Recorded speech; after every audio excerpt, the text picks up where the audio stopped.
Dwi wedi cael amser digon hamddenol yn y Gelli hyd yn hyn, ond diolch i feic trydanol chwim, mae pethau ar fi'n newid. Amser am Antur nawr, ond yn lwcus i fi gyda help beic trydan mwyn cyrraedd y copa. Ta-da! Yeah!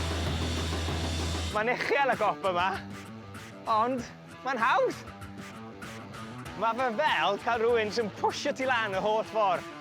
A'r gwbl chi'n gorau wneud yw seiclo'n hamddenol braf. Woohoo!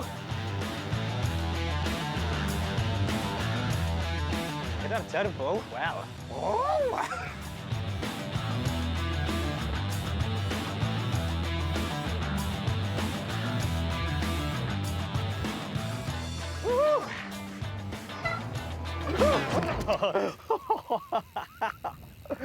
Tyrbo yw hwnna! Fi mas yn bwff. Amser yn paned, dwi'n credu.